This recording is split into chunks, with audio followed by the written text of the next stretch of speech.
በስመ አብ ወወልድ ወመንፈስ ቅዱስ አሐዱ አምላክ አሜን። ድርሳነ ሚካኤል ዘመርጋቢት። አንድ አምላክ በሚሆን በአብ ወልድ መንፈስ ቅዱስን በማመን መጋቢት በባተ በ12 ቀን የሚነበብ ኃያልና ክቡር የሚሆን የመላእክት አለቃ የቅዱስ ሚካኤል ድርሳን ነው። ይህ ድርሳን የአንጾኪያ ሊቀ ጳጳስ አባ ዮሐንስ የመላእክት አለቃ ስለሚሆን ስለ ቅዱስ ሚካኤል ክብርና ገናንነት፣ ሰውን ስለመውደዱ ንዑድ ክብር ስለምትሆን ስለ ሰንበትም የደረሰው ነው። በዚህች ዓመት የሚካኤል በዓል ከሰንበት ጋር አብሮ ውሎ ነበርና፣ ዳግመኛም እንግዳ ስለሚሆን ስለ ማቴዎስ ስለ ሚስቱም ስለ ልጆቹም ተናገረ። እነሱም የመላእክት አለቃ በሚሆን በቅዱስ ሚካኤል ጸሎትና ልመና መጋቢት በባተ በ12 ቀን በዓሉን ያከብሩ ዘንድ የመላእክት አለቃ በሚሆን በቅዱስ ሚካኤል ቤተ ክርስቲያን በእግዚአብሔር አብ ፍቅር አንድነት ሕዝቡ ተሰብስበው ሳለ በእግዚአብሔር እንዳመኑ ይህ ድርሳን ይናገራል። ልመናው አማላጅነቱ ይደረግልን፣ አሜን። ምእመናን ወንድሞቼ ሆይ የዚህን በዓል አንድነት የተናገረ ንዑድ ክቡር የሚሆን የዳዊትን የምስጋና ቃል ስሙ። ዛሬም በፍጹም ደስታ ደስ እያለው የእግዚአብሔር መላእክተኛ በአደባባያቸው ይከታተማል፣ የሚፈሩትንም ያድናቸዋል እያለ በከፍታ ቃል አሰምቶ ሲናገር ሰሙ። ወዳጆቼ ሆይ ዛሬ እነዚህ ሁለት በዓላቶች የመላእክት አለቃ የሚሆን ቅዱስ ሚካኤል በዓልና የጌታችን የመድኃኒታችን የኢየሱስ ክርስቶስ ንዕድ ክብርት የምትሆን የትንሣኤው መታሰቢያ እሁድ የተባለች ሰንበት ናት። እነሆ ታላቅ ጸጥታ አየው፣ የሚያስተካክለንም ጸብ ክርክር አልነበረም። ነገር ግን እናንተ ሁላችሁ የምነግራችሁ ትምህርት ትሰሙ ዘንድ ተዘጋጁ። ይህንን ነገር የምትሰሙ እናንተ ማምናችሁም ቀጥሎ ያለውን አድምጡ። 100 ቅንጣት የሚሰጥ አለ፣ 60 ቅንጣት የሚሰጥ አለ፣ 30 ቅንጣት የሚሰጥ አለ። በእውነት ዋጋን የሚሰጥ ከኛ ሩቅ እንዳልሆነ ታውቁ ዘንድ የሕያው እግዚአብሔር ልጅ ጌታችን መድኃኒታችን ኢየሱስ ክርስቶስ ሕይወትን በተመላ አንደበቱ በእኔ ስም አምነው 2-3 ሆነው ከተሰበሰቡበት ከዚያ እኔ በመካከላቸው እገኛለሁ ብሎ ተናግሯልና። እንግዲህ ፈጣሪያችን ከኛ ጋር ከሆነ ገናና የሚሆን መዘምር ዳዊት በታላቅ ደስታ እግዚአብሔር በአራቱ ማዕዘን ንጉሥ ነው፣ እግዚአብሔር በአሕዛብ ሁሉ ላይ ነግሷልና ነክታችሁ ተግታችሁ አመስግኑት ያለውን እንቀበል እንመን። ወዳጆቼ ሆይ ዛሬ የመድኃኒታችን የኢየሱስ ክርስቶስ በዓል እንደሆነች እወቁ። ይህችም ክርስቲያን የሚያርፍባት ሰንበት ናት። አስቀድመን እግዚአብሔርን ልናከብረው ልናመሰግነው ይገባናል። ሁል ጊዜ ለዘላለሙ ኃያል ክቡር መባል በእውነት ይገባዋልና። ከዚህም በኋላ የመላእክት አለቃ የሚሆን የቅዱስ ሚካኤልን ክብሩን ገናንነቱን እንናገር። በማቴዎስ ወንጌል መልአክ ሴቶችን እናንተስ አትፈሩ የተሰቀለውን ኢየሱስን እንድትሹ አውቃለሁና፣ አትፍሩ የተሰቀለውን ክርስቶስን እንድትሹ አውቃለሁና፣ ከዚህም ግን የለም ተነስቷል ብሎ ለደቀ መዛሙርቱ እንደነገራቸው አልሰማችሁምን አላቸው። የመልአኩን ፊት እንደ መብረቅ የሚያበራ ልብሱም እንደ በረዶ ነጭ ነው። ይኸውም አስቀድማችሁ እንደሰማችሁት በሰማይ ከሚኖሩ ከኃያላን ሰራዊት ወገን የሚሆን የመላእክት አለቃ ቅዱስ ሚካኤል ነው። ወዳጆቼ እንግዲህ ዛሬ በዓሉን እናድርግ፣ ጌታችን በመካከላችን ተገኝቷልና። የመላእክት ሰራዊትም ሁሉ የሚካኤልንና የቅዱስ ገብርኤልን በዓል ያከብራሉ። ሁል ጊዜ ስለ ሰው ልጆች ከእግዚአብሔር ዘንድ ምሕረትን ይለምናሉና፣ እግዚአብሔርም የሰውን ልጆች ኃጢአታቸውን ይቅር ይላቸዋል። የመላእክት አለቃ የሚሆን ቅዱስ ሚካኤል ከቅዱሳን ወገን አብሮት የሌለ ማን ነው? ከእግዚአብሔር እየታዘዘ የክብርን አክሊል ይቀዳጅ ዘንድ ያላጽናናው ማን ነው? ወዳጆቼ ሆይ የመላእክት አለቃ የሚሆን ቅዱስ ሚካኤል በጎ ስራን ከሚሰሩ ሰዎች በፍጹም ልቦናቸው ወደ እግዚአብሔር ከሚቀርቡ ሰዎች ዘንድ እንዲኖር ያድናቸውም ይረዳቸውም ዘንድ ስለሳቸው ወደ እግዚአብሔር እንዲለምን ልታውቁ ብትወዱ በእግዚአብሔር ኃይልና የመላእክት አለቃ በሚሆን በቅዱስ ሚካኤል ጸሎት ስለሚያምኑ ሰዎች የሆነውን የተደረገውን ይህንን ታላቅ ተአምር እነግራችሁ ዘንድ ስሙ። የቆሎንያ አውራጃ ሰዎች ወገን የሚሆን ስሙ ቂሶን የሚባል አስቀድሞ እምነት የሌለው ፍጹም ባለጸጋ የሆነ አንድ ሰው ነበረ። እሱም ሩቅ መንገድ መሄድን የሚያዘወትር እግዚአብሔርን የማያውቅ መሰንግልና ጣዖትም ያመልክ ነበር። እንዲህ ሆኖ በስንፍና ሲኖር እግዚአብሔር ሊያድነው በወደደ ጊዜ በመርከብ ተሳፍሮ ሲሄድ ቆሎኒያ ወደምትባል ሀገር ደረሰ። የዚያች ሀገር ሰዎች ግን እግዚአብሔርን ያመልኩት ነበርን። ከዚያም ሀገር የደረሰው በህዳር 11 ቀን ነው። በዚያችም ቀን ቀትር በሆነ ጊዜ ይኸው ቂሶን የመላእክት አለቃ በሚሆን በቅዱስ ሚካኤል ቤተ ክርስቲያን ፊት ለፊት አልፎ ወደ ገበያው ሄደና ነጋድያንና ምዕመናን ለቤተ ክርስቲያን የሚገባውን አልባሳቱን፣ መብራቱን ሲያዘጋጁ አይቶ ፈጽሞ አደነቀ። የስራቸውንም ፍጻሜ እስኪያይ ድረስ በእግዚአብሔር ፈቃድ ከዚያ ቆየ። ከመሸም በኋላ በዚያ ቦታ ተሰብስቦ የሰርክ ጸሎት የሚያደርጉትን ሰዎች ተመለከተ። ያማረ የተወደደ የሚሆን ያቀረቡትንም ምስጋና ሁሉ አዳመጠ።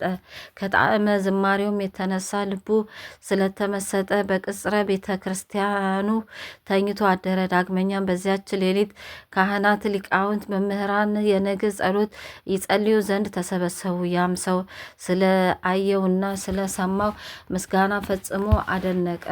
ዳግመኛም በነጋ ጊዜ ሄዶ በዚያች ሀገር ከሚኖሩ ሰዎች ወገን የሚሆኑ 2 ወንዶች ክርስቲያኖች ጋር ተገናኘና ወንድሞቼ ሆይ በዚች ሀገር ውስጥ ብዙ ደስታና ምስጋና ስሰማ ያደርኩት ስለምንድን ነው ብሎ ጠየቃቸው።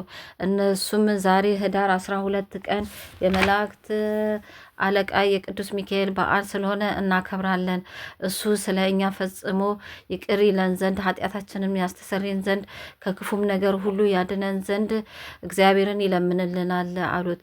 ያም ሰው መልሶ ከእሱ ጋር እነጋገር ዘንድ እለምነውም ዘንድ ከክፉ መከራ ሁሉ ያድነኝ ዘንድ ወዴት አለ አላቸው። እነሱም መልሰው ፈጽመ እንደኛ ክርስቲያን እስክትሆን ድረስ ዛሬ ታየው ዘንድ አይቻልም። ክርስቲያን ብትሆን ግን የምትለምነው የምታየውን ባለሟሉን ብቻ ሳይሆን ጌታውን ኢየሱስ ክርስቶስንም ታየዋለ እንጂ ከጌትነቱ የተነሳ ታደንቃለ። እሱም ከክፉ ነገር ሁሉ ያድንሃል አሉት። እሱም መልሶ ወንድሞቼ ሆይ ክርስቲያን እንድሆን ከእናንተ ጋር ትወስዱኝ ዘንድ ማልዳችኋለሁ። ሚዛን ወርቅ ሰጣችኋለሁ። ልቦናዬ ከእናንተ ጋር አንድ ሆኖ ወደ ሃይማኖታችሁና አምልኮታችሁ ተመልሷልና አላቸው። እነዚያም ሰዎች አባታችን ጳጳሱ እስኪጸልል እና በአብ ወወልድ ወመንፈስ ቅዱስ ስም እስኪያጠምቅ ሜሮንም እስኪቀባ ድረስ እንደኛ ክርስቲያን ልትሆን አይቻልህም አሉት። ከዚያም በኋላ ክርስቲያን ትሆናለህ። ነገር ግን አባታችን ጳጳሱ ጸሎቱን እስኪጨርስ ጥቂት ታገስ፣ ወደሱ እንወስድህና እንደ እኛ ክርስቲያን ትሆናለህ አሉት። እሱም እንደነገሩት ሁሉ ያን ቀን ታግሷል። በነጋውም ወደ እነሱ ዘንድ መጥቶ እናንተ ደጋግ የምትሆኑ ወንድሞቼ ወደ እናንተ መጥቻለሁና ተቀበሉኝ። የነገራችሁኝን እሱ እግዚአብሔር ለሁለታችሁም ዋጋችሁን ይሰጣችሁ ዘንድ አላቸው። እነዚያም ምዕመናን ያንን ሰው ወደ ጳጳሱ ወሰዱት። ጳጳሱን ያንን ሰው አንተ ከወዴት ሀገር ነህ? ከዚህስ በምን ምክንያት መጥተሃል? አለው። እሱም መልሶ ቆሎኒያ የምትባል ሀገር አውራጃ የመጣው ሰው ነኝ አለው። ጳጳሱም እንደኛ ክርስቲያን ትሆን ዘንድ ልብ ይወዳልን? አለው። ያም እንግዳ ሰውዬ አዎን አባቴ፣ በዚች ሀገር ባየሁትና በሰማሁት ሁሉ ልቤ በጣም ተደስቷል። ስለዚህ ክርስቲያን እሆን ዘንድ እወዳለሁ አለው። ጳጳሱም ከአማልክት ወገን በማን ታመልክ ነበር? አለው። ያም ሰው መልሶ እኔ በፀሐይ አመልክ ነበር አለው። ጳጳሱም ፀሐይ በገባ ጊዜ በምድር ላይ ጨለማ መከራ ያገኘሃል፣ ይረዳ ዘንድ ወዴት ታገኘዋለህ? አለው። ያም እንግዳ ሰው መልሶ አቤቱ በረከት ቸርነት ትደረግልኝ ትድረሰኝ፣ አጥምቀኝና በዚች ሀገር እንዳሉ ሰዎች ሁሉ ክርስቲያን ታደርገኝ ዘንድ ማልድሃለሁ አለው። ጳጳሱም በሀገር ሚስት ልጆች አሉን ብሎ ቢጠይቀው እሱም አዎን አሉኝ አለ። ጳጳሱም ስለዚህ ነገር ዛሬ ልናጠምቅ አንችልም፣ ወደ ቤተሰቦች በሄድክ ጊዜ እንዳትክዱ እርስ በርሳችሁም እንዳትለያዩ የተቀበልከውን ጥምቀትህን ሃይማኖትህን እንዳታፈርሱ ክህደት አስቀድሞ በሴት ተደርጓልና፣ ነገር ግን ልቦናዋ ቢወድ አብራችሁኑና ክርስቲያን አደርጋችኋለሁ አለው።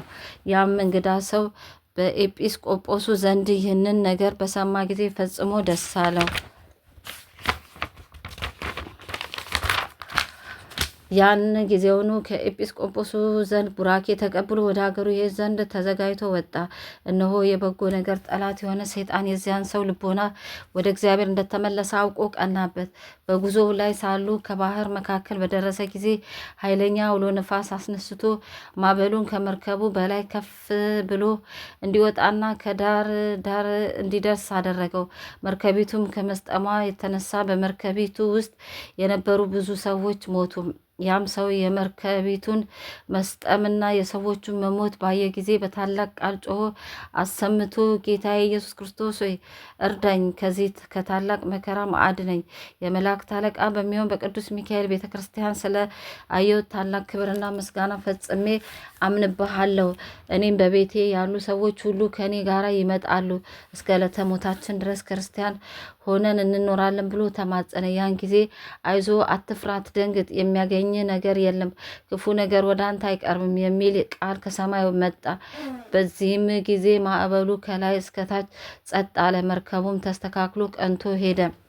እሱም በእግዚአብሔር ትእዛዝ አንዳችም ክፉ ነገር ሳያገኘው ሀገሩ ደረሰ። ከቤቱም በገባ ጊዜ ደስ አለውና ደስ አላውያንና ጊዜ ስለ እሱ በመርከቡ ውስጥ የተደረገውን ተአምራት ሁሉ ለወገኖቹ ቆሎንያ በምትባል ሀገር ያየውን ሁሉ ለቤተሰቡ ነገራቸው። ከዚያም እኛ የምናመልከው ይህ ፀሐይ ከቶ አምላክ አይደለም፣ ነገር ግን ሕያው ባህሪ በሚሆን በእግዚአብሔር የባህሪ ልጅ ኃያል አምላክ በሚሆን በኢየሱስ ክርስቶስ ማምለክን ይገባናል። ይኸውም ሁሉም ከእርሱ የተገኘ የሰማይና የምድር ፈጣሪ ነው አላቸው። የመላእክት አለቃ የቅዱስ ሚካኤልንም ክብሩን ገናንነቱን በነገራቸው ጊዜ ታላቁ ልጅ ፈጽሞ አደነቀ።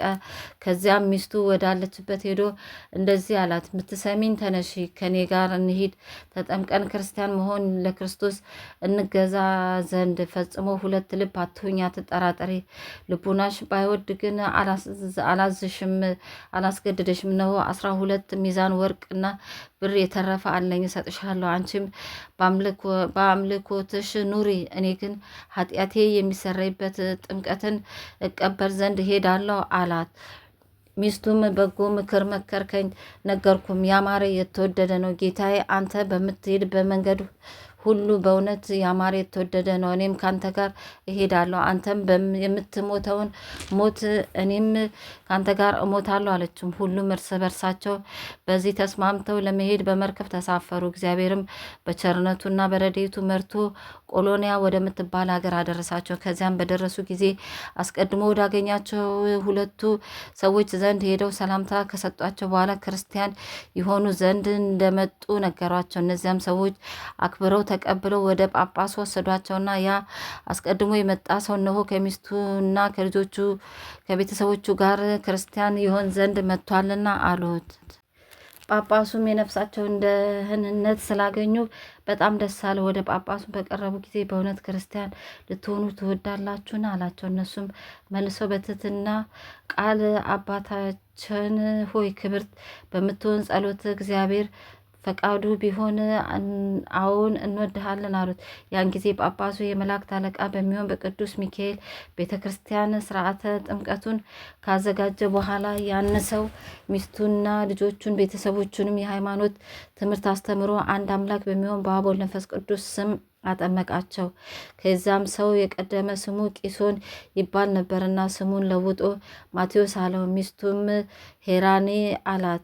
አራቱንም ልጆች በጥምቀት ስም ሰየማቸው። ታላቁን የመጀመሪያውን ዮሐንስ፣ ሁለተኛውንም እስጢፋኖስ፣ ሶስተኛውንም ዮሴፍ፣ አራተኛውንም ዳንኤል ብሎ ሰየማቸው። ከዚህም በኋላ መስዋዕት አዘጋጅቶ ቁርባን ሰርቶ የጌታችን የኢየሱስ ክርስቶስ ቅዱስ ስጋውን ክቡር ደሙን አቀበላቸው። ከተጠመቁም በኋላ የቀናች የጸናች ሃይማኖትን እያስተማራቸው ከጳጳሱ ዘንድ 1 ወር ተቀመጡ። ማቴዎስም የተባለ ያ እንግዳ ሰው ከደስታው ብዛት የተነሳ ያለውን ሁሉ ወርቅና ብር ነፍሱ በምትድን ገንዘብ ስለዳነች የመላእክት አለቃ ለሚሆን ለቅዱስ ሚካኤል ቤተ ክርስቲያን ሰጠ። ከዚህ በኋላ ሁሉም ከጳጳሱ ቡራኬ ተቀብለው ወደ ሀገራቸው ተመልሰው ሄዱ። የሀገሩ ታላላቅ ሹማምንትና ባላባቶችም በታላቅ ክብር ሸኟቸው። የመላእክት አለቃ ቅዱስ ሚካኤል እየመራቸው በእግዚአብሔር ፈቃድ ወደ ሀገራቸው ተመልሰው ከገቡ በኋላ ለዘመዶቻቸው ታላቅ በዓል አደረጉ። የዕለት ጉርስ፣ የዓመት ልብስ ለሌላቸው ለነዳያን፣ ለምስኪንና ለባልቴቶች፣ ደሃ አደጎችም ለሆኑ ልጆች ቤት የሚሰራ ዘር የሚዘራ ባል ለሌላቸው ሴቶችም ሕዝቡ ፈጽመው እስኪያደንቁ ድረስ ምጽዋትን መጸወቱ። ስማቸው በሰው ሁሉ ዘንድ ያማረ የተወደደ የጣፈጠ ሆነ። የበጎ ስራቸውም ዝና በየሀገር ሁሉ ተሰማ። ከ2 ወርም በኋላ በ11 ሰዓት በመጨረሻ የመጣ የተመረጠ ያ ማቴዎስ የተባለ እንግዳ ሰው አረፈ። በሰማይም ፍም ዋጋው ከጧት እስከ ማታ ሲሰሩ ከዋሉት ጋር የመላእክት አለቃ በሚሆን በቅዱስ ሚካኤል ጸሎትና ልመና ዋጋውን እኩል አገኘ። እጆቹም ከእናታቸው ጋር ሆነው አባታቸው በሕይወት ሳለ ይሰራው ከነበረ በጎ ስራ ይልቅ አብዝተው ሰሩ። ዲያብሎስና ሰራዊቱ ግን እነዚህን ቅዱሳን የሚሰሩትን ቸርነትና በጎ ስራ ባዩ ጊዜ ለክፋት አልታገሱም። በጠላትነት ተነስተው ሀገረ ገዢዎች አስነስተው ታላቅ ጥል ያጣሏቸው ጀመሩ። በእነሱ ላይ በጠላትነት አስነሱባቸው። በግፍ ገንዘባቸውን አስዘረፏቸው፣ ሀብታቸውንም በዘበዟቸው። ዮሐንስ ግን የእናቱን ወንድሞቹ እንግዲህ አላቸው፣ እነሆ እነዚህ ሰዎች አባታችን ከሞተ ጀምሮ ፈጽመው ስቃይ ሲያጸኑብን እናያቸዋለን። ተነሱ፣ ይችን ሀገር ለቀን ወደ ሌላ ንጉሥ እንሂድ፣ በዚያም እንኑር። ከአንዱ ሀገር አስወጥተው ቢሰዷችሁ ወደ ሌላው ሀገር ሽሹ የሚል ጽሑፍ በወንጌል ተጽፏልና አሁንም እነሆ ከሀገራችን አስወጥተው ሰደዱን፣ ፈጽመው መከራ ማጸኑብን። ዳሩ ግን የእግዚአብሔር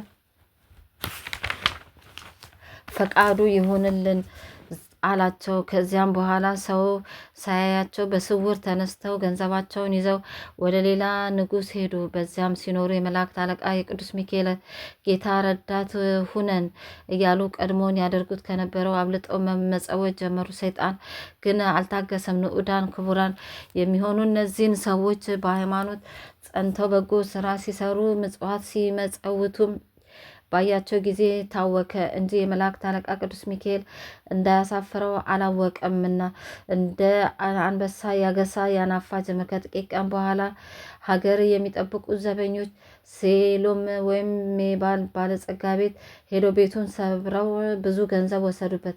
ባለጸጋውም ሄዶ ያቺን ሀገር ለሚገዛ ለአገረ ገዢው አቤት ብሎ ነገረው። አገረ ገዢውን ፈልጓቸው ብሎ አዘዘና ወታደሮቹ አገር ጠባቂዎች ያዟቸው። ስለዚህ የዚያን ባለጸጋ ገንዘብ ያሳዩቸው ዘንድ ደብድበው አሰሯቸው። እነሆ ያ ሰይጣን በሽማግሌ ሰው ተመስሎ የሴምን ገንዘብ የሰረቀው እኔ አውቀዋለሁ እያለ ሀገር ለሀገር ይዞር ጀመር። በዚህም ዘመን የመጡ እነዚህ 4 ስደተኞች ጎልማሶች ከቤቱ ገብተው ገንዘቡን እንደሰረቁ አይቻቸዋለሁ።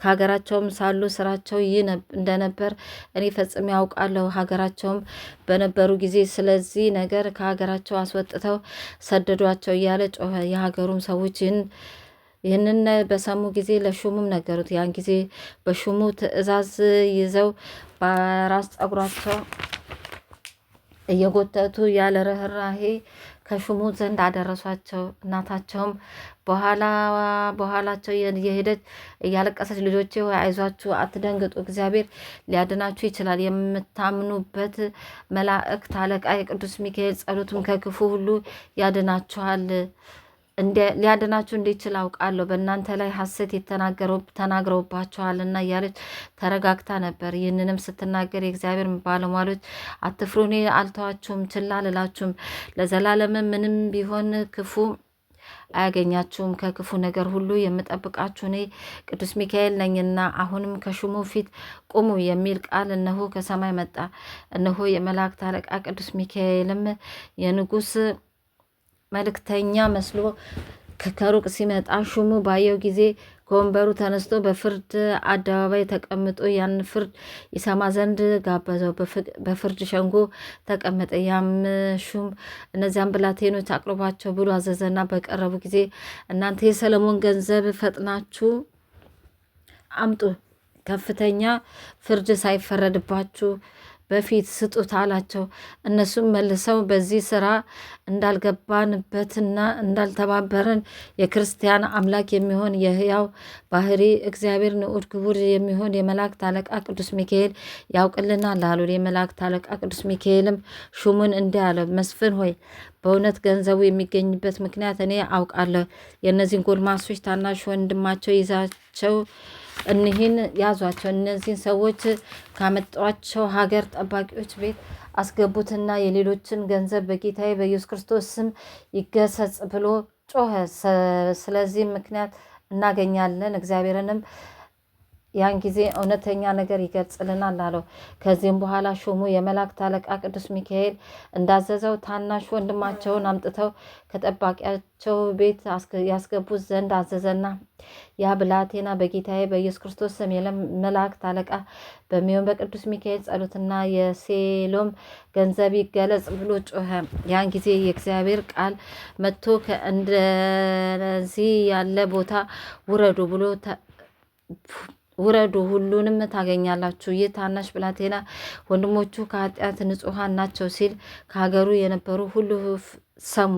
ያን ጊዜ ፈጥነው ወደ ዋሻው ወረዱና የባለጸጋውን ገንዘብ ሁሉ አገኙት። የሆነውን ሁሉ ለሹሙ ነገሩት። እሱም የንጉሥ መልእክተኛ ተመስሎ ለመጣው ለቅዱስ ሚካኤል ይነግረው ዘንድ በተመለሰ ጊዜ አላገኘውም። በዚያም የተነሳ ፈጽሞ አደነቀ። ዳግመኛም እነዚያ አራቱን ብላቴኖች በነፃ ሰደዳቸው። እነሱም እግዚአብሔርንና የመላእክት አለቃ ቅዱስ ሚካኤልን እያመሰገኑ በታላቅ ደስታ ወደ ቤታቸው ገቡ። እነዚህም የቅዱሳን ከበጎ ስራቸው የተነሳ ሌሎች ያዩትና የሰሙትን ሁሉ እስኪያደንቁ ድረስ ሁል ጊዜ የሚሰሩትን ቸርነትና በጎ ስራን አላጓደሉም። ከጥቂት ቀንም በኋላ አንድ ሰው እነዚያን ሁሉ ሰዎች የበላያቸው ከሚሆን ከሌላ ንጉሥ ዘንድ ጋራ አጣላቸው። እነሱም አስቀድመው ይመረምራቸው ጀመር። ለጭፍሮቹም አሳልፎ ከመስጠቱ በፊት አስቀድሞ መቶ ሚዛን ወርቅ ይቀበሏቸው ዘንድ አዘዘ። እነሱ ግን የሚከፍሉት አልነበራቸውም። የሚከፍሉትን ባጡ ጊዜ እነዚያ ሁለት ሰዎች ግረፏቸው ብሎ አዘዘ። ያን ጊዜ ክቡር የሚሆን ዮሐንስ በቅርብ ተገናኘችውና ዮሐንስ አሽከሮች እነዚህን ሁለት ሰዎች ያለ ርኅራኄ ሲገርፏቸውና ሲደበድቧቸው ተመለከተ። እሱም እነዚህን ሰዎች የምትደበድቧቸው ምን ሰርተው ነው አላቸው። የንጉሱም ወታደሮች ወደ መልሰው 200 ዲናር ወርቅ እንዲከፍሉ አዟቸው ነበር አሉት። 200 ዲናር በወርቅ በሰጣቸው ትለቋላቸዋለ አለው። ወታደሮችም መልሰው አዎን እንለቃቸዋለን፣ ካልሰጡን ግን በሞት እንቀጣቸዋለን አሉት። ዮሐንስም ወታደሮቹን እሺ ወደ እናንተ እስክመለስ ድረስ ጥቂት ታገሱኝ ሲል ለመናቸውን እና 200 ዲናር ወርቅ አምጥቶ ሰጣቸው። በእነሱ ላይ ስለሰለጠኑ ዋሊያም 4 ወታደሮች ለእያንዳንዳቸው አንዳንድ ሚዛን ወርቅ ሰጣቸውና 2ቱን ጎልማሶች ፈተው ሰደዷቸው። ዳግመኛም ያ የበጎ ስራ ጠላት የሆነ ሰይጣን አልታገሰም። ነገር ግን ቅናት፣ ምቀኝነት በተነሳበት ጊዜ በእነዚያ ቅዱሳን ላይ ልዩ ልዩ ምክንያት እየፈጠረ ስለ በጎ ስራቸው ፍጹም መከራን አመጣባቸው እንጂ። ከዚህም በኋላ እነሆ እንነግራቸዋለን፣ በዚያች ሀገር ማታ ማታ ወዳጆቹን ለራት ግብዣ የሚጠራቸው አንድ ሰው ነበረ። ከዚያም ሰው ቤት በእነዚህ ቅዱሳን ፊት ለፊት ከበሉና ከጠጡ በኋላ ከእነሱ አንዱ ወደ ቤቱ ይሄድ ዘንድ ተነሳና በአገር ጥግ ሲሄድ ጊንጥ ነደፈውና በመርዙ ጠንቅ ሞተ። ከሰው ወገን የሆነው ያወቀው የለም። የሀገር ሹሙም እየዞሩ ሲፈልጉት ያ ሰው ሞቶ አገኙት። ወደ አደባባይም ወስደው ሰውነቱን ሁሉ መረመሩት። ነገር ግን ምንም እንደገደለው አላወቁም። በነጋዴ ጊዜ ጭፍሮች ሊቀብሩት ይሄዱ። እነሆ ያ ሰይጣን በሰው ተመስሎ በአደባባይ እየዞረ ከሰው ወገን የዚህን ሰው አሟሟት ከቶ ያውቀው የለምን እያለ የገደለውን አውቃለሁ፣ ነገር ግን ከኔ ሌሎች ሰዎች የተደረገ አይደለም፣ የባዕድ ልጆች የሚሆኑ እነዚህን ወራት በሰዎች ናቸው እንጂ ከዚህም ነገር እኔ ምስክር ነኝ እያለ ጮኸ። ይኸውም ነገር በአገር ሁሉ ተሰማ። ከዚህም በኋላ ሹሙ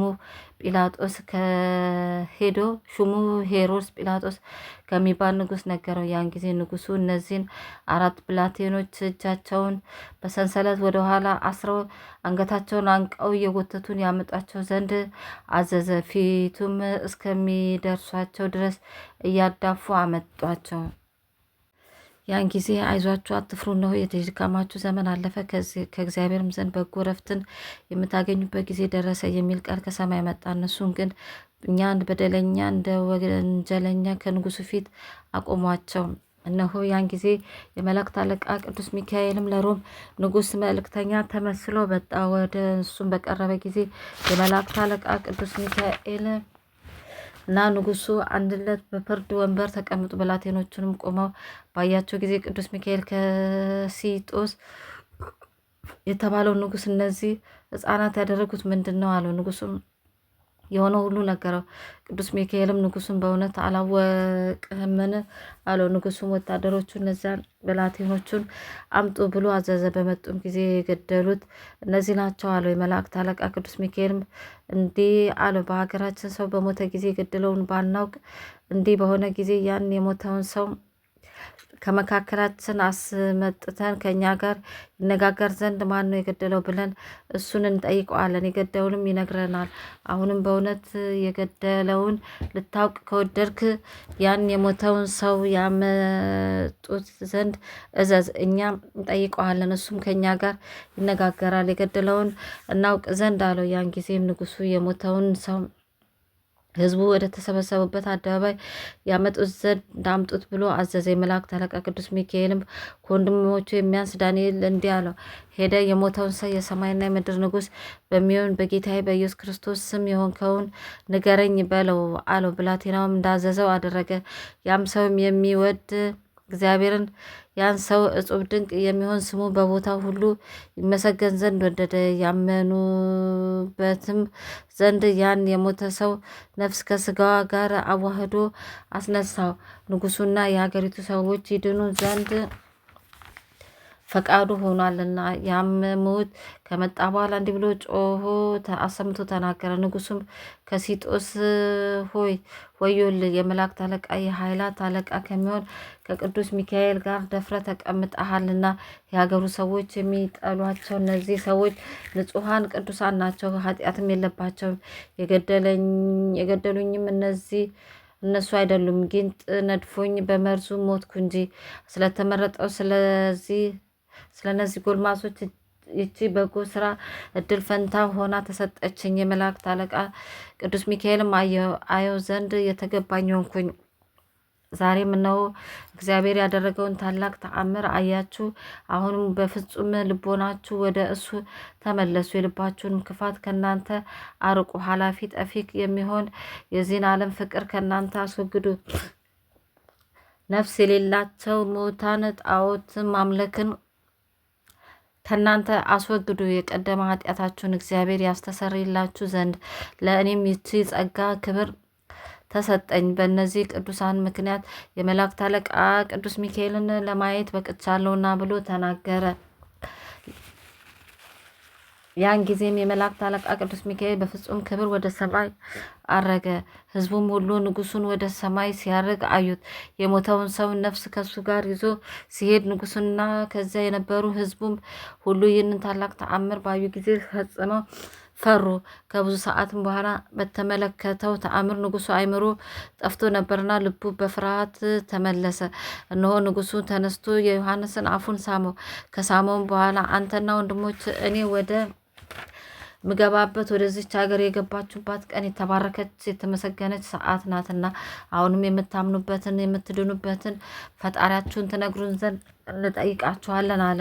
ዮሐንስም እኛስ የሕያው ባህሪ የእግዚአብሔር የባህሪ ልጅ በሚሆን በጌታችን በኢየሱስ ክርስቶስ እናምናለን ባለው ጊዜ ንጉሱም ሕዝቡን ሁሉ ሕያው ባህሪ በእውነት የባህሪ አምላክ ነው እያሉ አሰምተው ተናገሩ እያለ እሱም አምላክ የለም አሉ። ዮሐንስም ንጉሱን እንዲህ አለው፣ ፈጥነ ተነስተ ወደ ሮም ንጉስ ወደ ቆስጠንጢኖስ መልእክት ላክ፣ የሆነው ሁሉ ንገረው፣ አስረዳው። በሀገሩ ካሉ ኤጲስቆጶሳት አንዱን ይልክልህ ዘንድ ለምነው፣ በአብ በወልድ በመንፈስ ቅዱስ ስም ያጠምቃችሁ ዘንድ አለው። ያን ጊዜ ንጉሱ ከሲጦስ የመልእክት ደብዳቤ አጽፎ የሁሉ ንጉስ የሚሆን የኢየሱስ ክርስቶስ አገልጋይ ባለሟል ወደሚሆን ወደ ቆስጠንጢኖስ እንዲህ ሲላላክ፣ ሰላም ላንተ ይሁን። ከፍ ያለ ጸጋና ፍጹም ክብር ቸር ከሚሆን ከእግዚአብሔር ዘንድ ተሰጥቶኝ ለርኩሳን ጣዖት ከመገዛት ያድነን ዘንድ በቸርነቱ አሰበን። ስለ ፍጹም ክብሩ ስፍር ቁጥር ስለሌለው ቸርነቱና ልመናው ንዑድ ክቡር ስለሚሆን ስለ መላእክት አለቃ ስለ ቅዱስ ሚካኤል በዓይኔ አየው ዘንድ ዝግጁ አደረገኝ። ከሱም ጋር እናገር ዘንድ እድል ገጠመኝ። ምውቱንም ከሞተ በኋላ አስነስቶ ከኔ ጋር ቃል ለቃል እንድናገር አደረገ። ከዚህም በኋላ ሕዝቡም እኔም በፍጹም ክብር ወደ ሰማይ ሲያርግ አየ ነው። ዳግመኛም ስለ ገና ነው ስም እንለምናለን። አንተም በምትገዛው ሀገር ካሉ ኤጲስቆጶሳት አንዱን ልከህልን የጸናች ሃይማኖትን ያስተምረን ዘንድ በእውቀቱና በትምህርቱ ብዛት ያበራልን ዘንድ ወደ እግዚአብሔር መርታ የምታደርሰን የጽድቅ መንገድ የምትሆን ወንጌልን አስተምሮን የጥምቀት ልጅነት ይሰጠን ዘንድ አማኒ ጻድቅ ስለሚሆን ስለ ንጉሱ ደህንነት ይህንን ብታደርግልን የዓለሙ ሁሉ ንጉስ የሚሆንና ከሃሊነቱ የባህሪ ከሚሆን ከጌታችን ከኢየሱስ ክርስቶስ ዘንድ የሕይወት ዘውድ ትቀዳጃለ፣ መንግስተ ሰማያትንም ታገኛለ አለው። ንጉሱ ቆስጠንጢኖስም ያችን የመላእክት መጽሐፍ በታላቅ ደስታ ተቀብሎ አነበባት። በአነበባትም ጊዜ ስለተደረገው ታምራት ፈጽሞ አደነቀ፣ እግዚአብሔርንም አመሰገነው። ከዚህም በኋላ ኤፌሶን ሊቀ ጳጳስ ወደሚሆን ወደ ዮሐንስ ሕዝቡ አንድ ሆነው በተሰበሰቡበት አደባባይ የሕያው እግዚአብሔር የባህሪ ልጅ የጌታችን የመድኃኒታችን የኢየሱስ ክርስቶስ ስጋውን ደሙን የያዙ እጆች ንዑዳን ክቡራን ናቸው። እነሆ ከእግዚአብሔር ዘንድ ታላቅ ደስታ ተደረገልን የሚል ደብዳቤ በአስቸኳይ ጽፎ ላከ። እነሆ መልእክተኞችም ከእኛ ዘንድ መጥተዋል። ደስ እንድትሰኝ ደስታ በደስታ ላይ እንድትጨምር እናውቃለን። ድካምን ገንዘብ ታደርግ ዘንድ እንወዳለን። በፍጹም ልቦና ልታዘጋጅልን እንፈልጋለን። ድካም በከንቱ እንዳትቀር ታውቃለህና ክርስቶስ ለሰው ብሎ መከራ እንደተቀበለ አንተም ለሰው ብለ ድካምን ትቀበላለና በፈቃድህም ታዘዝ። ዲዲያስ ወይም ወደምትባል ሀገር መሄድና በኢየሱስ ክርስቶስ ስም አሳምነ በዚያ ያሉ ሕሙማን ትፈውስ ዘንድ በአብ በወልድ በመንፈስ ቅዱስ ስም አጥምቀ እርኩሳን ለሚሆኑ ለጣዖት ከመገዛታቸው ታድናቸው ዘንድ ይኸውም በጌታችን በኢየሱስ ክርስቶስ ንዑዳን ክቡራን በሚሆኑ በመላእክት ዘንድ መመኪያ ይሆንልሃልና በፈጣሪያችን በኢየሱስ ክርስቶስ በካህሊነቱ ነፍሳችንን ከነሱ ጋር አንድነት ትድር ዘንድ። ንጉሱ ቆስጠንጢኖስም ያንን የእርሱን የደብዳቤውን መልእክትና ንጉስ ከሲጦስ የጻፈውን ሌላ መልእክት ጨምሮ የኤፌሶን ሊቀ ጳጳስ ወደሚሆን ወደ አባ ዮሐንስ ላከ። የጳጳሱም አለቃ ያን የመላእክት ጽሑፍ ባነበበ ጊዜ በዙሪያውና በየአውራጃ ያሉ አሕዛብ ሁሉ ክርስቲያናዊነት ስለተመለሱ ፈጽሞ ደስ አለው።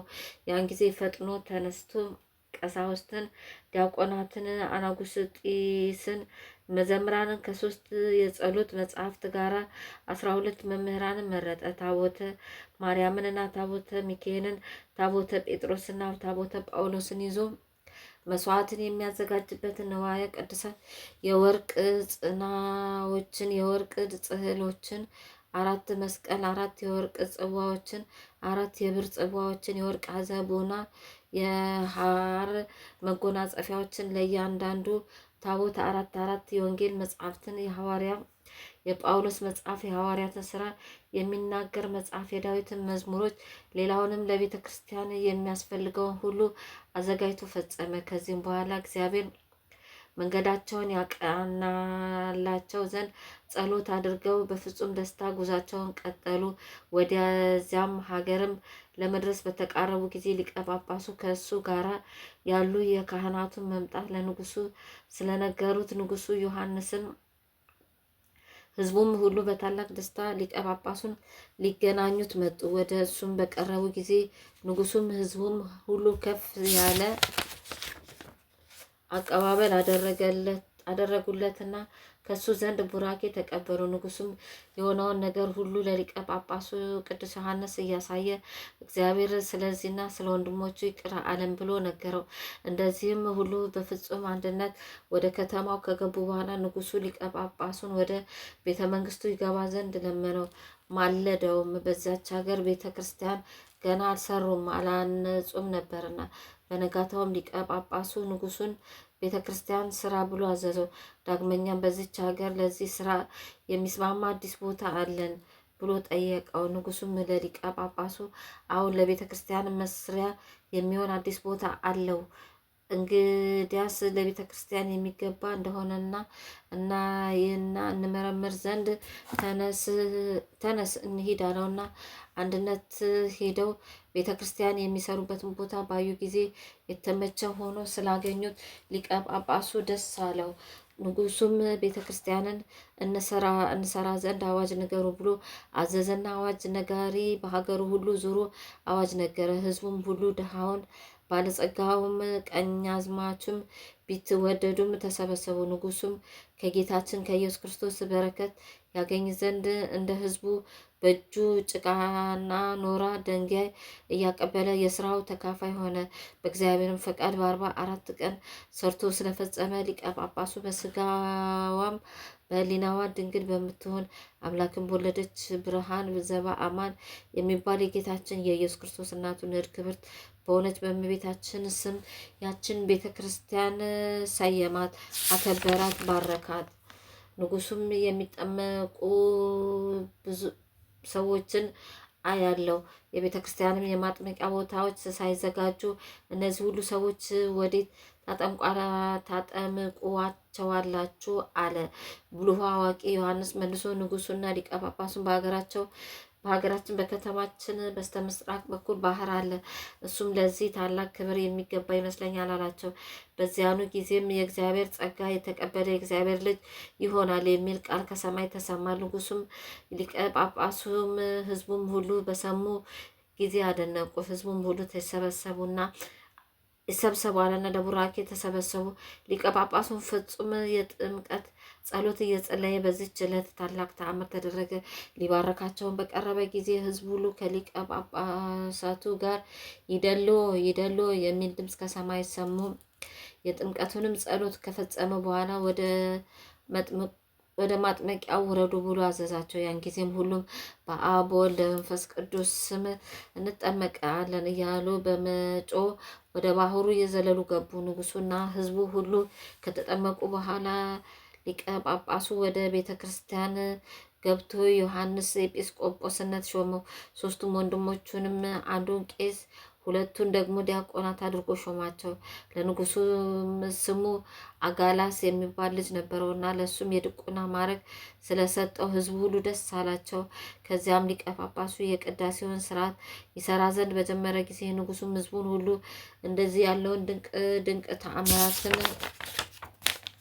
በመስማታቸውና በማየታቸው ፈጽመው አደነቁ። በዚያ ሀገር መስዋዕት አዘጋጅቶ ስጋውን ደሙን ሲያቀብላቸው የመጀመሪያ ጊዜ ነውና ስጋውና ደሙን ከተቀበሉ በኋላ የጳጳሳቱ አለቃ ከሳቸው ወገን ለእያንዳንዱ ቡራኬ ሰጧቸው። በታላቅ ደስታም ወደ የቤታቸው ይገቡ ዘንድ አሰናበታቸው። የጳጳሱም አለቃ የቤተ ክርስቲያንን ስርዓት እያስተማራቸው እየመከራቸው 2 ወር ያህል ከተቀመጠ በኋላ በታላቅ ክብር ወደ ሀገሩ ተመልሶ ሄደ። ሊቀ ጳጳሱና ንጉሱ ከሲጦስ ከዚህ ጊዜ ያደረስከን ለዚህ ክብር ያበቃህን ተመስገን ብሎ እግዚአብሔርን አመሰገኑት። ንዑድ ክቡር የሚሆን ዮሐንስና ወንድሞቹንም አከበራቸው፣ ከፍ ከፍ አደረጓቸው። የእግዚአብሔርን መንግስት በማስተማርና በማሳወቅ ተልከዋልና። ከጥቂት ዘመን በኋላ ኤጲስቆጶሱ ንጉስ ከሲጦስ የመላእክት አለቃ በሚሆን በቅዱስ ሚካኤል ስም ቤተ ክርስቲያን እንስራ አለው። ንጉሱም ኤጲስቆጶሱን አባቴ ሆይ የወደድከውን አድርግ፣ እነሆ እኛ ያዘዝከንን ሁሉ እንፈጽም ዘንድ ይገባናልና አለው። ንዑድ ክቡር የሚሆን ኤጲስቆጶስ ዮሐንስ የሀገሩ ሰዎች ሁሉ በፍጹም ትጋትና ድካም የረዱት በ10 ወር ቤተ ክርስቲያኑን ሰርቶ ጨረሰ። ከዚያም ህዳር በባተ በ12 ቀን በቤተ ክርስቲያኒቱ የመላእክት አለቃ በሚሆን በቅዱስ ሚካኤል ስም ሰይሞ ቀደሳት፣ ባረካት። የቅዱስ ሚካኤል በዓልም ከቅዳሴ ቤተ ክርስቲያኑ ጋር በአንድ ውሎ ነበርና። ቅዳሴውም ከተፈጸመ በኋላ ኤጲስቆጶሱና ንጉሱ የሀገሩ ሰዎች ህዝቡ ሙሉ ተሰብስቦ ኔሮን የሚባል ጣዖት ወዳለበት መስጊድ ሄደው ጣዖቱን ሰበሩት፣ ቤቱንም አፈራረሱት። መንበሩንም ገለባብጠው በእሳት ባቃጠሉ ጊዜ በጣዖቱ አድሮ የነበረ ሰይጣን ዮሐንስ ሆይ ፈጽሞ አደከምከኝ፣ ከማደሪያህም አስወጥተህ ሰደድከኝ እያለ ጮኸ። ንጉሱም በዚያ ቦታ ላይ ወንጌልን ባስተማሩ በቅዱስ ጴጥሮስና በቅዱስ ጳውሎስ ስም ቤተ ክርስቲያንን ይሰሩ ዘንድ ህዝቡን አዘዘ። ንዑድ ክቡር የሚሆን ዮሐንስም ሁሉን በቀናች በጸናች ሃይማኖት ተጸንታችሁ ኑሩ እያለ በሚያጽናናቸው ጊዜም ታላቁም ታናሹም ሁሉ አከበሩት። ንጉሱ ቆስጠንጢኖስም ዮሐንስ ያደረገውን ሁሉ ታምራት በሰማ ጊዜ እግዚአብሔርን አመሰገነው። እሱም መንግስቱን የባረከለትና ይመርቅለት ዘንድ መላእክተኛ ወደ እሱ ላከ። በዛም አብድያኖስ በሚባል ሀገር አማልክትን ጣዖትን ያጠፋ የደመሰሰ ዳንኤልን ሾመባት። ንዑድ ክቡር የሚሆን ዮሐንስ ባለበት ዘመን ሁሉ እግዚአብሔር በእጆቹ ስላደረጋቸው ብዙ ስለሚሆኑ ተአምራት ሁሉ ጊዜ ቸርነትን ያደርግ ነበር። ወዳጆቼ ሆይ የእግዚአብሔርን ኃይል አይታችሁ እወቁ። የመላእክት አለቃ የሚሆን የቅዱስ ሚካኤልን እርዳታ ተመልክታችሁ ተረዱ። በምድርም በተዘሩ ፍሬያት ሁሉ የቅዱስ ሚካኤልን ልመናው እርዳታው ይገኛል። አዝርዕትም ፍሬያቸውን የሚሰጡ በቅዱስ ሚካኤል ጸሎትና ልመና ነው። መርከቦችም በጸጥታ ተጉዘው ከባህር ማዕበል ሞገድ አልፈው ከወደባቸው እንዲያርፉ የሚያደርጋቸው የቅዱስ ሚካኤል ጸሎት ነው። በስደታቸው ጊዜ ያጸናቸው ዘንድ በየተራራው በየኮረብታው በሚዞሩ ባህታውያን ላይ የቅዱስ ሚካኤል ጸሎትና እርዳታው ከዚያ ይገኛል። የመነኮሳትም በተሰበሰቡበት የእግዚአብሔር ፍቅር አንድነት በመካከላቸው ይኖር ዘንድ የመላእክት አለቃ የሚሆን የቅዱስ ሚካኤልን ጸሎቱን እርዳታው ከዚያ ይገኛል። ኤጲስቆጶሳት ቀሳውስትና ዲያቆናት በሚጸልዩበት ማዕደ ጸሎት ላይ የቅዱስ ሚካኤል በረከቱ ከዚያ ይገኛል። የቅዱስ ሚካኤል ጸሎቱና እርዳታው የተገፉትን የታሰሩትን ሲረዳቸው ይገኛል። የመላእክት ሁሉ አለቃ የሚሆን የቅዱስ ሚካኤል ጸሎቱ በፈተና ያሉትን ሲረዳቸው፣ በሕይወተ ሥጋ ያሉትንም በችግራቸው ጊዜ ሲያጸናቸውና ሙታንንም ይምራቸውና ይቅር ይላቸውም ዘንድ እግዚአብሔርን ሲማልድ ይገኛል። የመላእክት አለቃ የሚሆን ቅዱስ ሚካኤል ከቅዱሳን ወገን በጭንቁና በመከራው ጊዜ ያልደረሰለት ከስቃይስ ያላዳነው ማን ነው? ወዳጆቼ ሆይ እግዚአብሔር እጅግ አድርጎ ሰውን እንደወደደው ተመለከትን። የመላእክት አለቃ የቅዱስ ሚካኤልን ልመናው ጸሎቱ እንደሚጠቅመን ተገንዝበን ለሰው ልጅ ሁሉ ኃጢአታቸውን ያስተሰርይላቸው ዘንድ ይቅር የሚላቸው ዘንድ ከእግዚአብሔር አብ ፊት እንዲለምን እንዲማልድ ተረዳን። እኛም ይቅርታን እናገኝ ዘንድ ከእግዚአብሔር ዙፋን ፊት ስለኛ ይማልድልን ይለምንልን።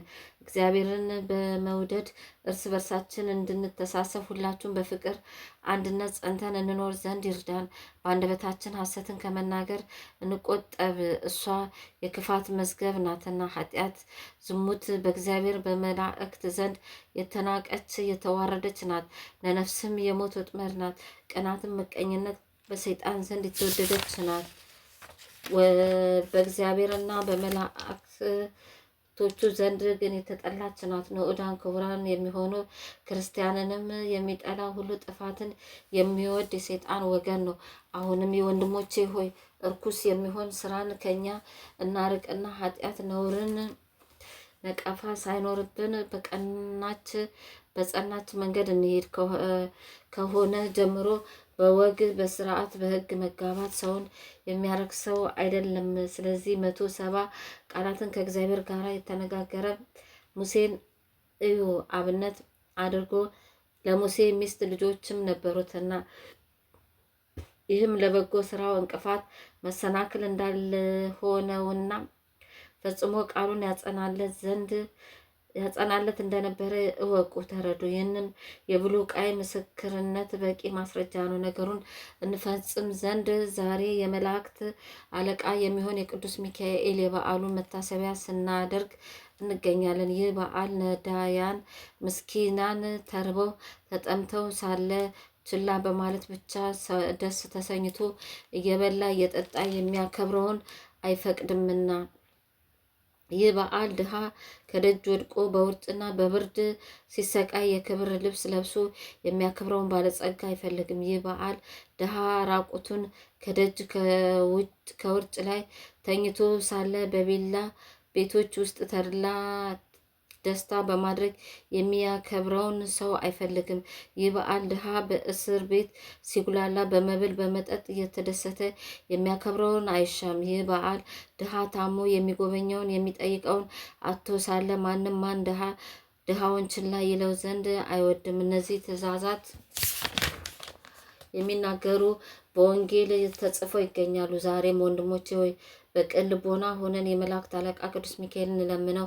በቃል ኪዳኑ ከእግዚአብሔር ጸጋ ክብር ያስገኝልን ዘንድ እንዲሁም እግዚአብሔር በቸርነቱ በሰው ልቦና ያልታሰበውን ይሰጠን ዘንድ ዳግመኛም የመላእክት አለቃ በሚሆን በቅዱስ ሚካኤል ጸሎትና ንዑድ ክብርት በምትሆን በጌታችን በኢየሱስ ክርስቶስ እናት በነፍስ በስጋ ድንግል በሆነች በእመቤታችን በቅድስት ድንግል ማርያም ልመና እና ጸሎት ዓለሙን ሁሉ ጸንቶ እንዲኖር እነግራችኋለሁ። አሁንም ይህን በዓል በሚገባ ክብር እናከብረው ዘንድ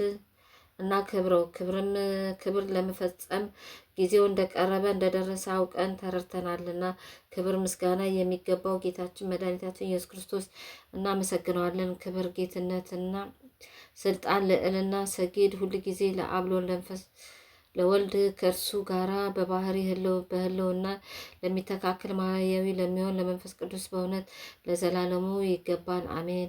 ይህንን መጽሐፍ የጻፈውን ያጻፈውን ያነበበውን የተረጎመውን እግዚአብሔር አንድ አድርጎ በመንግስተ ሰማያት ይማረን ይቅርም ይበለን። በፍርድና በመከራ ቀንም የመላእክት አለቃ በሚሆን በቅዱስ ሚካኤል ክንፈ ረድኤት እግዚአብሔር ከመከራ ሁሉ ይሰውረን። ፍጹም ልመናው በረከቱና አማላጅነቱ የጸሎቱም እርዳታ ለዘላለሙ ከኛ ጋር ይኖር አሜን። የመላእክት አለቃ የሚሆን የአብ የምክሩ አበጋዝ ነጸብራቀ እሳት ካፉ የሚወጣ ያማረ የጣፈጠ ድምፀ ቃና ከአንደበቱ የሚሰማ ድንቅ የሚሆን ልመናው ምልጃው በጨለማ ከሚሄድ ልዩ ወገን ከቀትር ጋኔን በስውር ከሚሮጥ ከሚወረወር ከሚሰነዘር ከሰይጣን ተንኮል ሁሉ ለዘላለሙ ይህን መጽሐፍ የሰማነው ሁላችንም ይሰውረን። ይልቁንም ገብረ ፍቅርተ ማርያምን ለዘላለሙ ከነመላ ቤተሰቦቿ ይጠብቀን። ንዑድ ክቡር የሚሆን የመላእክት አለቃ ቅዱስ ሚካኤልን ያደረገው ታምር ይህ ነው። በአንዲት ሀገር ቅዱስ ሚካኤልን የምትወድ ገንዘቧ እጅግ የበዛ በገንዘብ የከበረች አንዲት ባለጸጋ ሴት እንደነበረች ተነገረ። በየወሩም በታላቅ ደስታ ዝክሩን ትዘክር ነበር። በመትጋትም ለነዳያን ለምስኪናን በጎ ስራ ትሰራ ነበር። በቅዱስ ሚካኤልም ስም የተራቡትን በማብላት የተጠሙትን በማጠጣት የታረዙትን በማልበስ ያዘኑትን በማረጋጋት ይህንን ሁሉ በመሰለው በጎ ተግባር በመስራት ትኖር ነበር። በሃይማኖት ጸንታ ይህንን ስታደርግ ሳለች ታላቅ ደዌ የሚሆን ቁስለ ስጋ ይዟት መላ አካሏ ሁሉ አበጠና ተነፋ። መነሳትም ተሳናት። ሰውነቷ በሙሉ በእሳት እንደተቃጠለ ሆነ። መድኃኒት ወደሚያውቁ መልእክት ላከችና ያን ጊዜ ፈጥነው ወደ እሷ እንደደረሱ ደዌዋን ሁሉ ነገረቻቸው። በሽታዋንም በደንብ ተከታትለው ያድኗት ዘንድ እነሱ ከጠየቋት በላይ ብዙ ገንዘብ ሰጠቻቸውና እጅግም ተማጸነቻቸው። ነገር ግን በሽታዋ እየጸናባት ከመሄዱ በቀር ሊያድናት የተቻለም የለም። ይልቁንም እየባሰባት ሄደ። ያድኗት ዘንድ ለባለ መድኃኒተኞች ገንዘቧን ሰጥታ ከጨረሰች በኋላ ጤና እንዳላገኘች ባወቀችና በተረዳች ጊዜ ሕያው ባህሪ ወደሚሆን ወደ ልዑል እግዚአብሔር ለመነች። ዓይኖቿንም ወደ ሰማይ አቅንታ የመላእክት አለቃ የይቅርታና የምሕረት መልእክተኛ የምትሆን ጌታዬ ቅዱስ ሚካኤል ሆይ ከዚህ ጽኑ ደዌ ታድነኝ ዘንድ እለምንሃለሁ። ለቤተ ክርስቲያንም 12 ወቄት ወርቅ እሰጣለሁ። በየወሩም በ12 ቀን ዝክርን አደርጋለሁ እያለች በታላቅ ቃል እየጮኸች ተማጸነች። ከዚህም በኋላ ዘመዶቿን ቤተሰቦቿን አስጠርታ የመላእክት አለቃ የሚሆን የቅዱስ ሚካኤልን ስዕል አምጡልኝ፣ ወደ እግዚአብሔር እለምንበት እማጸንበት ዘንድ አለቻቸው። ያን ጊዜ በሰሌዳ የተሳለ የቅዱስ ሚካኤልን ስዕል አመጡላት። ያን ጊዜ ፈጥና ተነስታ በቁርጥ ሀሳብ የቅዱስ ሚካኤልን ጸሎት አምና ተቀብላ አቀፈችው፣ ሳመችው። የሰገደችም የቅዱስ ሚካኤልን አለቃ የመላእክት አለቃ ቅዱስ ሚካኤል ሆይ እርዳኝ፣ ከዚህ ጽኑ ደዌ ፈጽማ አድነኝ። ዓለሙን ሁሉ እንደ እንቁላል እንደ ጽና በመሃል እጁ በያዘ በእግዚአብሔር ፊት የምትቆም ስለ አዳም ልጆች የምትለምን የምትማልድ አንተ ነህና የኔን የባሪያህን ኃጢአትም እግዚአብሔር ይቅር ይለኝ ዘንድ ከዚህ ጽኑ ደዌ ያድነኝ ዘንድ የምትለምን የምትማልድ አንተ ነህና የመላእክት አለቃ ቅዱስ ሚካኤል ሆይ ከዚህ ደዌ ፈጽመ ብታድነኝ የይቅርታና የምሕረት ነጠብጣብ ያርፍብኝ። በፍጹም ልመና በፍጹም ምልጃ እኔ ገረድ የዳንኩም ብሆን ዝክርህን አላስታጉልም እያለች ፍጹም መሪር በሆነ ለቅሶ እንባዋን አብዝታ በማፍሰስ ይህን ተናገረች። ከዚህም በኋላ ወደ ስዕል ቤቷ አስገባችውና በቅዱስ ሚካኤል ስዕል ፊት መብራት አብርታ የተማጸነች ሳለች እንቅልፍ መጣባትና ከቅዱስ ሚካኤል ስዕል በታች ተኛች። በዚያች ሌሊት በጽኑ ደዌ ተይዛ ስትጨነቅ ሳለ እነሆ የይቅርታ መላእክተኛ ቅዱስ ሚካኤል የመላእክት አለቃ ቅዱስ ሚካኤል ተገልጾ ታያት። እሷም ወዳለችበት ቤት በገባ ጊዜ ብርሃኑ ቤቱን ሞላው፣ ልክ እንደ ቀን ፀሐይ ሆነ።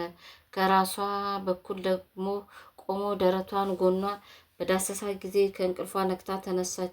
ባየችውም ነገር ደንግጣ እንደሞተ ሰው ሆነች። ሴቲቱ በጣም ደክማ ነበርና ከዚህም አስቀድማ ራእይ ተገልጾላትም አያውቅም ነበርና እሱ ግን እጁን ዘርግቶ አነሳትና ፍርሃቷን አስወግዶላት ዳሰሳት። ማለዳ ተነስተሽ በመብራቱ ቀንዲል ያለውን ዘይት ወስደሽ መላ አካልሽን ተቀቢውና በጥሩ ውሃ ተጠመቂ። ጥቂትም ውሃ ጨምረሽ ፈጥነሽ ጠጪው፣ ከዚህ ደዌሽ ፈጽመሽ ትድኛለሽ አላት። ነገር ግን አስቀድመሽ አደርጋለሁ ብለሽ የተሳልሽውን ብጽዓትሽን እንዳትዘነጊ በማለት አስጠነቀቃት። በነጋም ጊዜ ከእንቅልፏ ነቃችና ተነስታ የእግዚአብሔር መልአክ ቅዱስ ሚካኤል እንዳዘዛት ስላደረገች እንደ ውሃ ነጠብጣብ እዥ የሚመስል ፈሳሽ ነገር ከሰውነቷ ስለወጣ ያን ጊዜውኑ ፈጥና ዳነች። ከዚህም በኋላ እሰጣለሁ ብላ የሳለችውን 12 ወቄት ወርቅ ለቤተ ክርስቲያን ሰጠች። ከዚህ ጊዜ ጀምራ ባለ ዘመኗ ሁሉ የመላእክት አለቃ የሚሆን የቅዱስ ሚካኤልን ዝክር ማድረግ አላጎደለችም። በየወሩም በዓሉን ከማክበር አላቋረጠችም። በታላቅ ቃል እግዚአብሔርን ከዚህ ያደረስከኝ ከደዌ የፈወስከኝ ብላ በፍጹም ልቦናዋ እያመሰገነች የመላእክት አለቃ የቅዱስ ሚካኤልን ገናና የሚሆን ተአምራቱን እየነገረች የመላእክቱን አለቃ በሚሆን በቅዱስ ሚካኤል ልመናና ጸሎት አርፋ መንግስተ ሰማያት እስክትገባ ድረስ በበጎ ስራ እንደ ጸናች ኖረች። እኛም በጸሎቱ በልመናው ያመንን የጥምቀት ልጆች ሁላችንም ያድነን ዘንድ አደራም ይቀበለን። የበደል ዋዕይም እንዳያጠወልገን በክንፈ ጥላው ይሰውረን። ገሃነም እሳትንም እንዳያቃጥለን በጸሎቱ ጋሻ ይከልለን። የጠላት ፍላጻ ጦር እንዳይወጋን በቸርነቱ ይጠብቀን።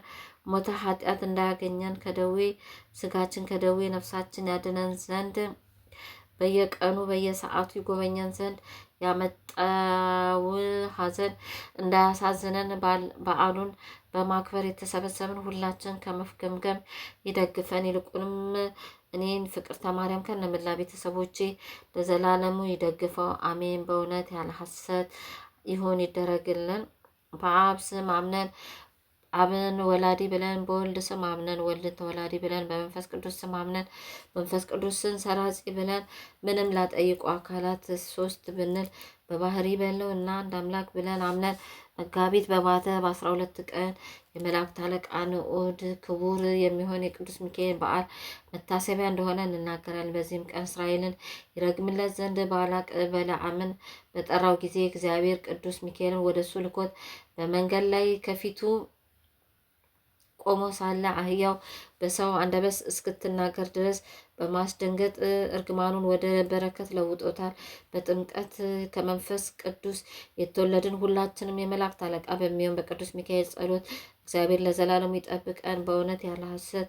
በዚህም ጊዜ ተገኘ ተብሎ ዘመን በማይቆጠርለት አምላክ ፊት ቆሞ ከሚያመሰግኑ ወገኖች ቅድሚያ ይዞ ለተገኘው ሊቀ መላእክት ሰላም ላለው እንዲሁም ሌሎች አይተው ይፈሩ ዘንድ የእግዚአብሔርን አገልጋይ ከመሆን ከኔ ከፍቅርተ ማርያም ከነመላ ቤተሰቦቼ ቅዱስ ሚካኤል ተልእኮን በሚያፋጥን ዲያቆን አምሳል የነፍሴን ጠላት አፋጥኖ ያጥፋልኝ፣ አሜን።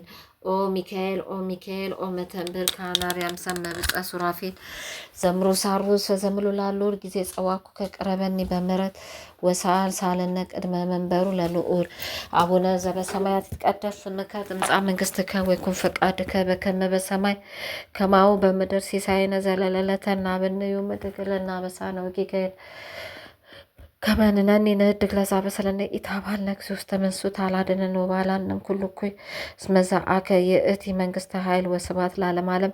በሰላመ ቅዱስ ገብርኤል መልአክ ወእግዝእትየ ማርያም ሰላም ለኪ ድንግል በኅሊናኪ ወድንግል በሥጋኪ እምእግዚአብሔር ጸባኦት ሰላም ለኪ ብሩክት አንቲ እማ አንስት ወብሩክ ፍሬ ከርስኪ ተፈሥሒ ፍስሕት ወምልዕተ ጸጋ እግዚአብሔር ምስሌኪ ሰአሊ ወጸልዩ አብ ፍቁር ወልድኪ ኢየሱስ ክርስቶስ ከመ ይሠረይ ለነ ኃጣውኢነ ክብር ምስጋና ይሁን አንድ አምላክ ለሚሆን ለአብ ለወልድ ለመንፈስ ቅዱስ ዛሬም ዘወትርም ለዘላለሙ አሜን።